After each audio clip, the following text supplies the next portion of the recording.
So over the past 2 days, or 3 days, I guess, if you're counting days the way that Christians count the days between Good Friday and Easter Sunday, I have been doing space-time travel experiments that involve looking at forms of information suppression and voting rights suppression and the regulation of systems of both information and of rights in the United States, and particularly in relationship to state politics and recent state enactments of laws. And some of those laws pertain to laws restricting education. And those laws, for instance, one was just passed in the state of Arizona, where I'm located, makes it illegal to teach what they refer to as critical race theory. And then the law itself actually presents an argument that has very little to do with critical race theory, and which no sane educator would actually teach according to the way that the law is formulated. But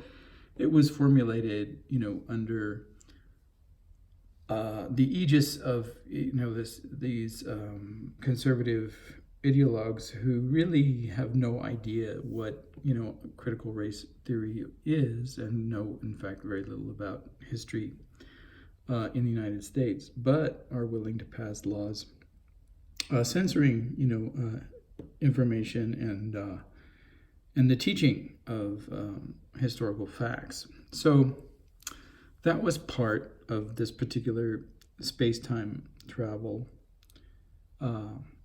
experiment. And another part of this space-time travel experiment, was dealing with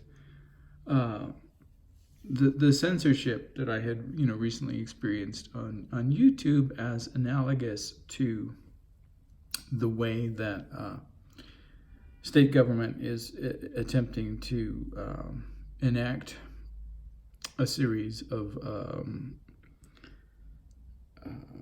restrictions that essentially provide obstacles to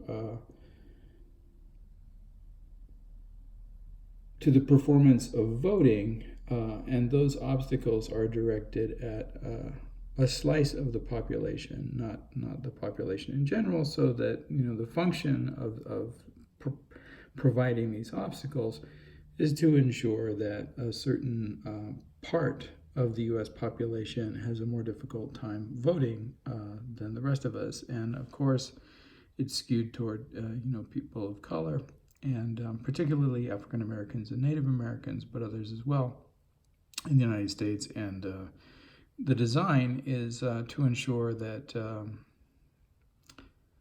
the voting process is more likely to produce conservative Republican winners in election campaigns than Democrats. And that's really the only rationale for it. So rather than changing the platform and the ideological premises and precepts that go into the politics, the vote system has been altered and reorganized to ensure these victories. So it's both, in a way, a form of censorship and a form of harassment. Harassment because these obstacles often involve threats of either lawsuit or prison time for attempting to vote outside of the restrictions of the new laws, which are totally unjustified and immoral, but nevertheless carry these legal consequences, right? Like, don't let the sun, don't be caught in this town, or it's illegal for you to be here, sort of thing. And so it occurred to me that something that I saw on NPR is very much, to the point of, both of these comparisons. And that is that Facebook has recently excluded, just it's very similar to the way that, my piece was blocked for nudity and sexuality, even though there was no nudity and sexuality in it. Facebook has recently banned NYU's Ad Observatory Project, which was studying the political ads that Facebook allows on its platform, and the justification for the elimination of applications that NYU's project was using from Facebook was that Facebook was protecting our rights to privacy, right? And that this is something that that Zuckerberg stands for. So this is why I'm showing this image. Okay, so Zuckerberg stands for free speech, and not only free speech, but rights to privacy, right? So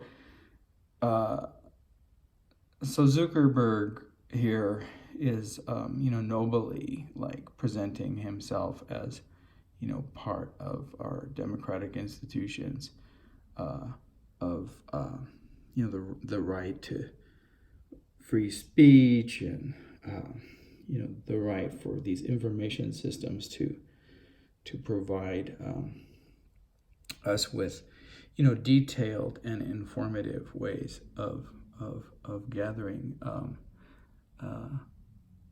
data about our lives, and the way that also self-reflectively the way that this data is used. Okay, so I've changed it to irony and hypocrisy because clearly it doesn't apply to information about Facebook itself. My argument has always been that these companies utilize these terms as catchphrases to heroicize themselves, but in fact, in the end, the rationale for everything that they do is making money, and that certainly has been true of Mark Zuckerberg and Facebook since its inception. So I'm also considering this a space-time travel experiment, or perhaps one of the entailments of the space-time travel experiment that we have just begun, and an extension of it. So welcome to our experiment, Mr. Zuckerberg. One of the things that I found interesting about the justification, right? The quote explicitly from Facebook is, Facebook took action to, and here's the quote, to stop unauthorized scraping and protect people's privacy, right? Okay, so let's deal with that issue.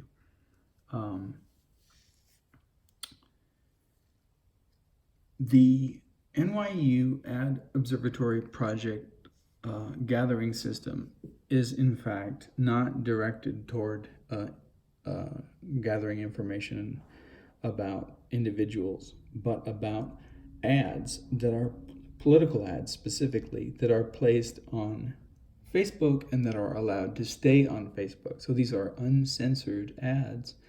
And the data that's collected about these ads already begins with the idea of public, not private information, because these ads show up on Facebook. They're public ads. They're paid for. So they're both part of the system of the way that Facebook collects money, right? Or that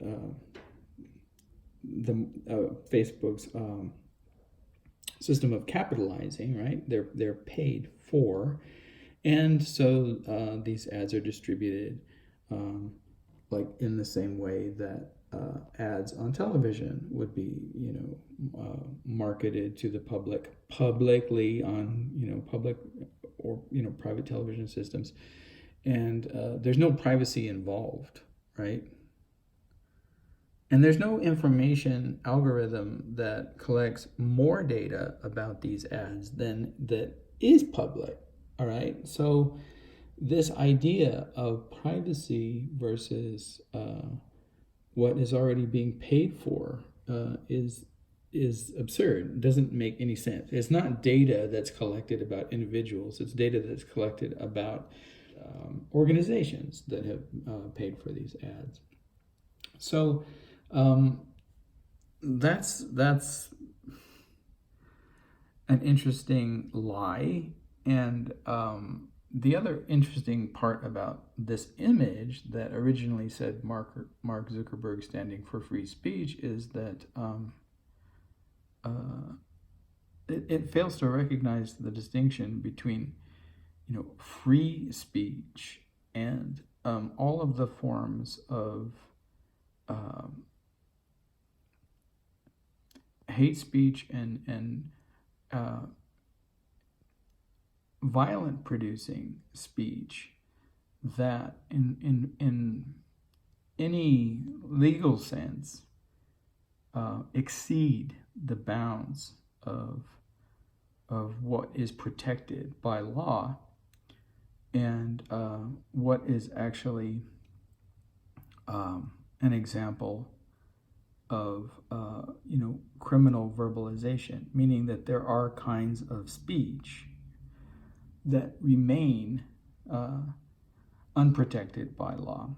And Zuckerberg is certainly aware of this because there have been, bans on certain kinds of speech, right? But very late in coming, and typically only coming when potential lawsuits could be directed at Facebook's, institution, board of directors, and organization itself. Meaning, so say that someone from Fox News, right, makes a claim that Sandy Hook never happened, or that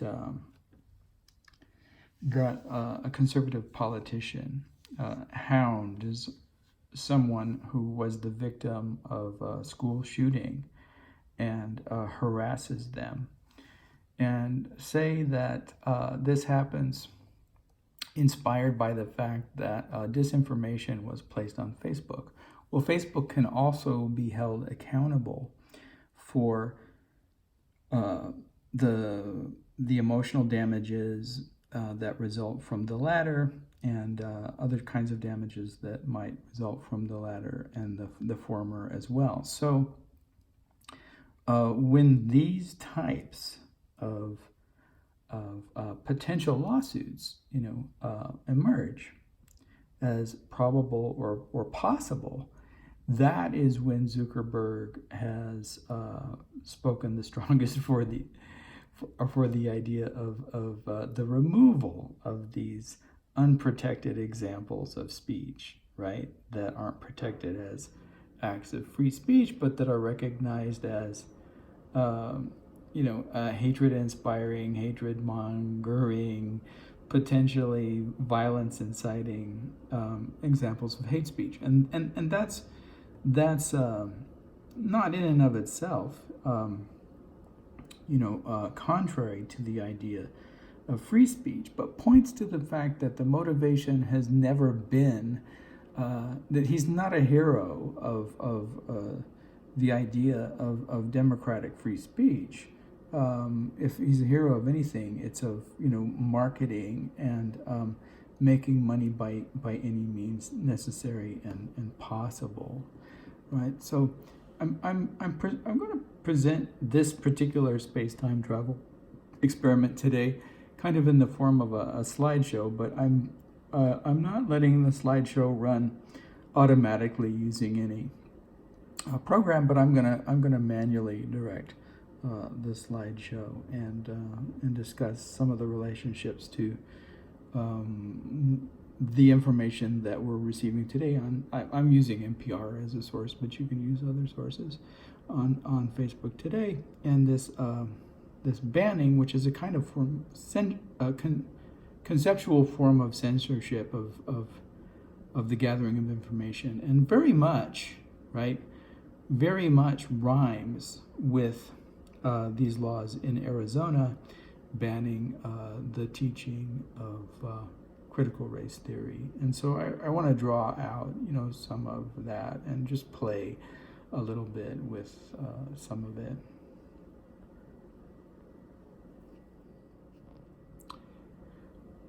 Okay, so here's the second image in our slideshow. It shows Mark Zuckerberg holding some technological devices and wearing some kind of technological apparatus that allows him to see and manipulate objects in virtual reality. And I'm not entirely certain what the context of this image is, but I chose it for two reasons. The first is that it points to the way that Zuckerberg promotes himself as a kind of technological visionary, right? So that part of the project of his massive involvement in the redistribution of monetary resources is that he's creating a better and safer world for our workers, presumably with these kinds of visualizing devices. Now you can do things that in the real world, the material world, would be unsafe, or that you could imagine distant planets and zones. Maybe he's on the Zuckerberg version of Mars or the moon at this time, doing space-time travel types of activities of his own, unlike his counterpart Bezos, who made $40 billion in the period of the most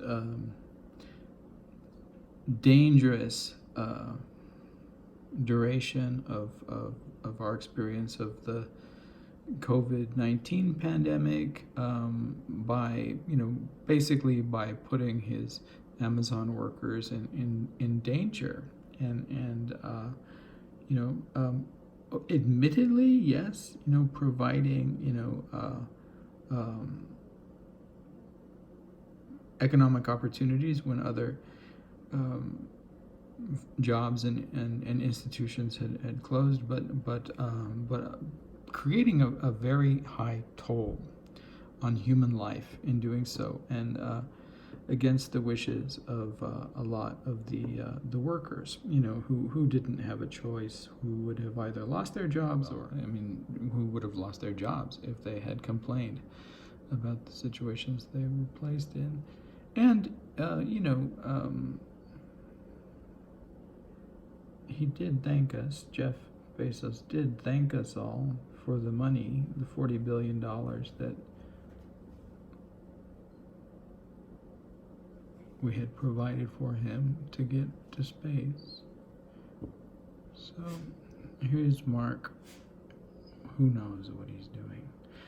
And the other reason that I chose this image was because it reminded me very much of the imagery in Chris Marker's film La Jetée, in which the protagonist is selected as someone who has a particular set of skills. He's not prescient or anything like that, but he's sensitive, and he has the ability to hold images in his mind in a very powerful way, sort of Proustian idea of this sensuate, ability to relive memory. And he's chosen, first for this because he's able to travel back into the past, and then the desire is to send him into the future so that he can enlist the aid of beings that are capable of saving the world from what it becomes. This is Chris Marker wearing something that looks like one of the depictions of the technology in La Jetée.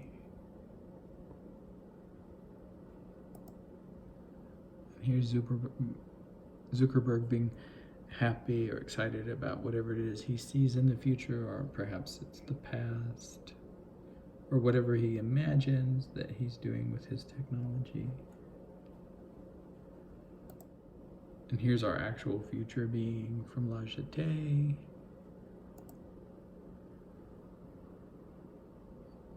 And here is Zuckerberg as he appears in some of the hearings.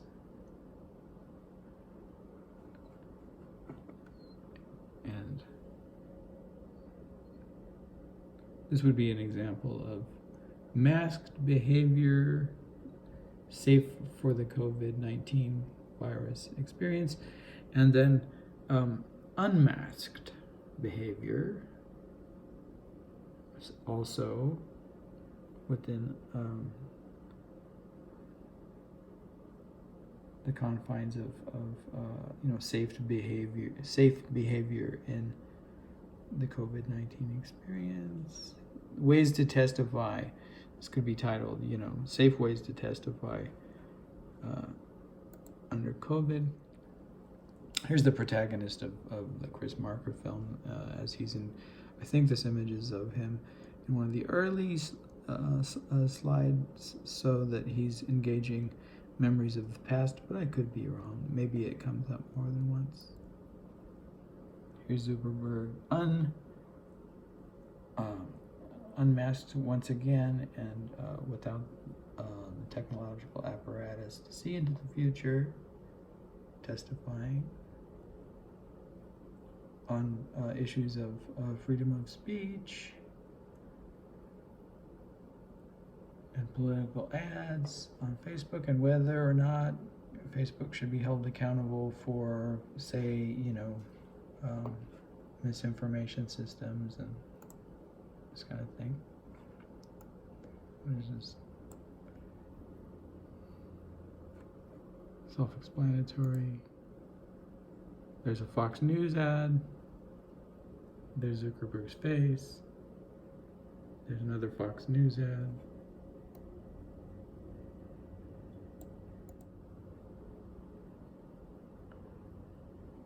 Let me go back. I'm going to slide by. So this is our protagonist. So of all of these images on my slideshow, I would probably identify most with this individual from the Marker film who travels in space and time, is a vivid memory collector, and exists in these interstices of meaning and memory. So one of the reasons, that I would want to be critical of, from a personal narrative standpoint of Facebook, or that I mean, there are many reasons to be critical of Facebook, and I've never been particularly a big fan of it. I briefly encountered my own experience of it, because as an artist, I do work in different domains, and some of them are moving images, some of them are static images, some of them are performance pieces, some of them are talk pieces, some of them are sculpture, some of them are environmental. They occur in different kinds of space-time. Some of them are outdoor, anyway, on and on and on and on. And it occurred to me that a space, that was public and that was oriented toward, imagery and text combinations wouldn't entirely be a bad, spot for my work. And so I thought, I would have this, space. Oh, it's interesting. Freudian slip. I was going to say spacebook instead of Facebook. In this instance, we're looking at a face and talking about space-time travel, but a space book would be quite different. But it is a kind of space-time book, right? Because you put these things up in time, and they exist across time, across certain durations, and that can become problematic. But it's called Facebook, not Spacebook. So I thought it would be interesting to, have this kind of Spacebook page that is a Facebook, and that I could use it, for my art. it turned out that it wasn't to my liking at all, and that I found that I was my page became so inundated with nonsensical friendship requests from thousands of people, that were generated out of I don't know what algorithm, but none of whom I knew or seemed to have anything to do with my work at all. And I found that I was spending more time deleting requests for different weird types of things than I was actually putting up what I wanted to put up on the site. So I had really very little interest from the beginning. But another reason that I really don't care for Facebook is, and as they say in the Dayenu, this would have been enough, was when my mother passed away, she had a Facebook page, and in taking care of her estate, my wife and I tried to do everything that was possible to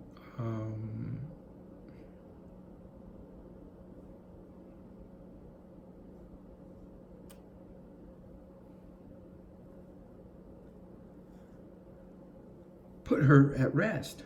And it's very difficult, to deal with the passing of one's mother. I mean, my mother in particular, I was raised without a father, so she was my only parent. And it's difficult enough to deal with mourning and grief around the death of one's mother, but it becomes offensive when institutions and individuals get in the way of putting your parent to rest, or of trying to exploit all things economic around someone's passing. And I had a difficult time with three institutions in particular. I mean, the first was Wells Fargo, Wells Fargo, my mother had a mortgage on one of her properties, the property that she was living in. And when she passed away, it had been my wife and my intention, to take over the mortgage. But Wells Fargo wouldn't let us do that based on our credit. And they claimed that she was behind in her mortgage, which she would have been because she passed away and we didn't have the opportunity to pay for the mortgage. So we wanted to pay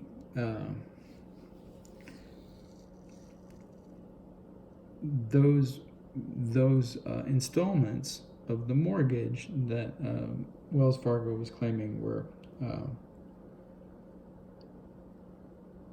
what's the word that I'm looking for? In default, right? And we weren't allowed to do that. So we were neither allowed to assume the mortgage and pay it on our own because of they claimed that our monetary situation wasn't stable enough, even though we had just inherited all of this money. But never mind that. And then they wouldn't, let us pay the back mortgage either. So we had to we had to sell the house because because it appeared almost as if Wells Fargo were attempting to take advantage of the situation and steal the home from us, right? And I think that's not really that far from the truth. It was interesting too because while we were in Santa Fe, a movie came out that basically narrates the same idea with how banks work, although in this case it wasn't an ongoing mortgage. I think it was a second mortgage of a house, and it was inherited by these two sons. I can't remember the name of the movie. And interestingly, the young man who plays Captain Kirk as a young man in the Star Trek. So back to space time travel was in this particular movie. But in any case, that was one instance, and then another instance was of a timeshare, which also kind of brings us back to the space time travel experiments. A timeshare that she had purchased, and they claimed that she was also in default on some of her payments for the timeshare. Now, I didn't want the timeshare, so I said, just keep whatever she's invested in the timeshare, and that money belongs to you now, and we don't have any interest in it. And then this became a big hassle. They wanted to claim that I had inherited her debt for this timeshare, which I think is impossible and illegal, but and if I could remember the name of this company, I would certainly utter it here. I'm not averse to the publicization of scams and theft by big industry, but I can't remember it. I can't recall it. But it took forever. And then the other issue was with Facebook. My mother had a Facebook page, and it had sort of been like, I don't know what, but very much like my experience of Facebook. All of this stuff was up on it, that had very little to do with her, that was mostly responses from others.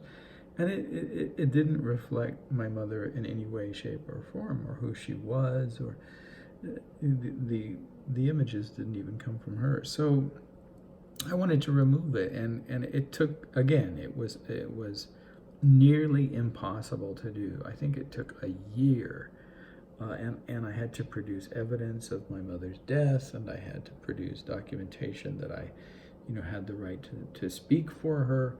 It's interesting that, Mitch McConnell doesn't have to fight, struggle, or argue for his right and ability to speak for all Americans, even though his interests clearly lie elsewhere. But I had to fight, struggle, and practically defend myself in court to have the right to speak for my mother's interests after she died. So I didn't really have, coming into today, the space-time travel experiment that we're doing now, a lot of personal narrative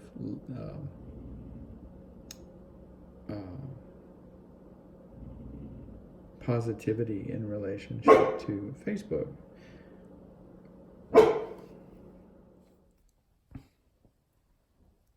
All right, so this slide is an image of a headline, basically, that discusses the rationale for the space-time travel experiment that we're doing today. And I just read, Facebook cuts off access for NYU research into political ad targeting. So without reading the article and just looking at this slide, I can talk about a few things.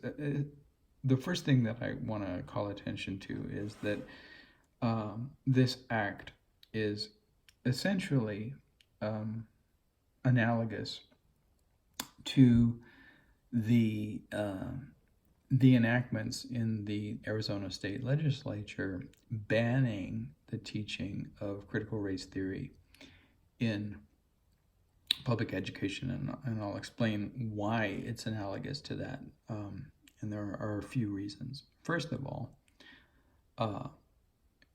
the algorithms and the data that are collected by NYU's Ad Observatory project are designed as educational tools to create data and information about the way that Facebook not only profits from these ads, but what types of ads go up, what the politics of the ads are, whether they violate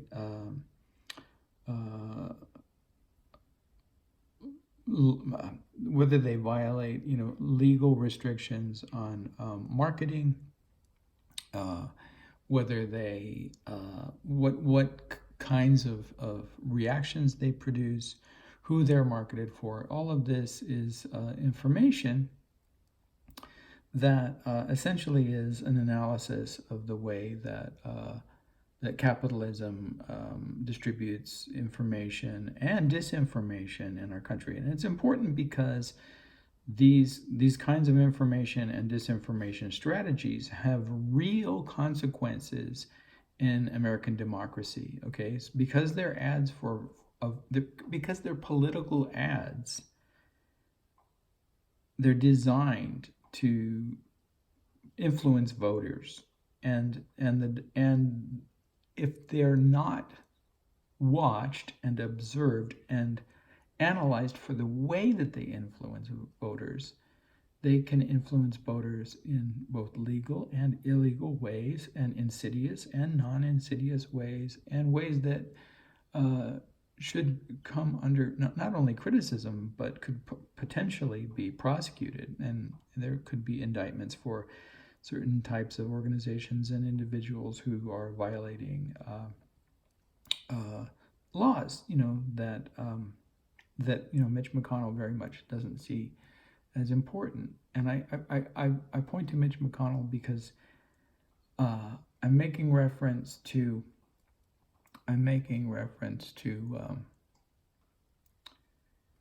Coca-Cola and that moment when McConnell was so ingenuously offended by industries who had reacted to voter suppression laws in Georgia, and such as those individuals and organizations responsible for the relocation of the Super Bowl, those institutions boycotting industry in Georgia, those institutions and companies divesting from their operations in Georgia, and this ingenuous offense, right? And he said, well, you people just need to stay out of politics. And then a day or two later, depending once again on whether you're counting the way that some Christians count from Good Friday to Easter Sunday, McConnell redirected his statements and said, of course, I'm not referring to the way that big business campaigns and provides economic support for politicians, right? So he's right away, stay out of politics unless, of course, you're investing in my campaign, and then it's okay. So that kind of hypocrisy is what I was referring to. But Facebook cuts off access for NYU research into political ad targeting. Again, essentially like the same motivation as McConnell. Don't study us. So the law in Arizona is basically designed as a way of putting up an obstacle in the analysis of the way that racism functions to secure political dominance and to secure a certain flow of resources in a particular direction, right? And what it does is it intrudes upon the ability to speak of this. So it's a form of censorship, but it's also beyond being a form of censorship. It's an apparatus that suppresses and creates a system of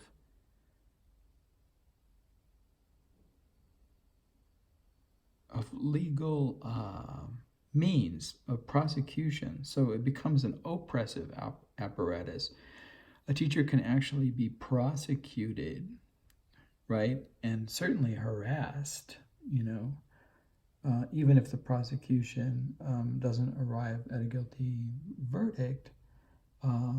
Time, as in the same kind of time that YouTube apologized for. Thank you for your patience as we prosecute you for something that isn't illegal at all, but that because it's attached to this dirty word, right, which critical race theory has become, now we can harass you about and waste all of your time and resources. Now you can go to court and you can win even, but no one's going to give you your money back, right? No one's going to give you your time back. But thank you for your patience in all of this.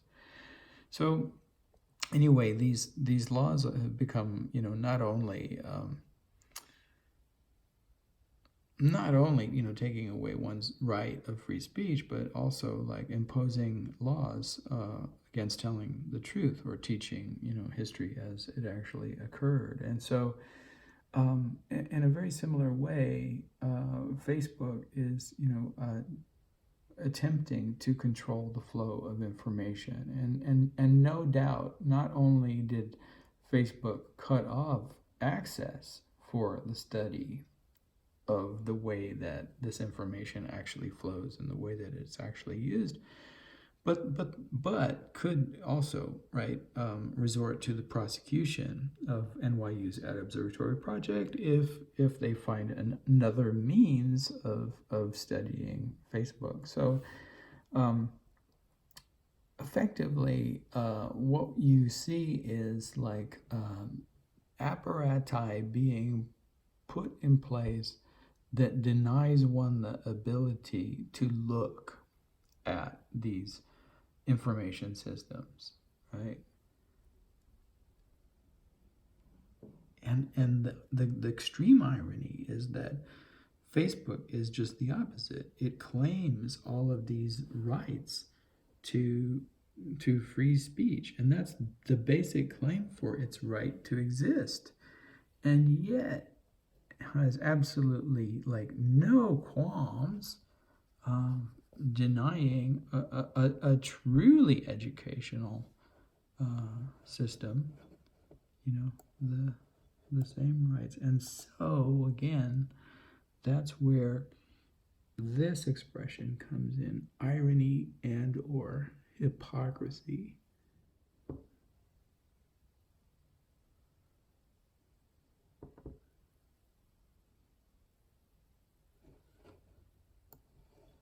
And then finally, this slide. This is an example of Mark Zuckerberg presenting himself as he might look on Facebook in presumably an office that belongs to Facebook. So very much again in keeping with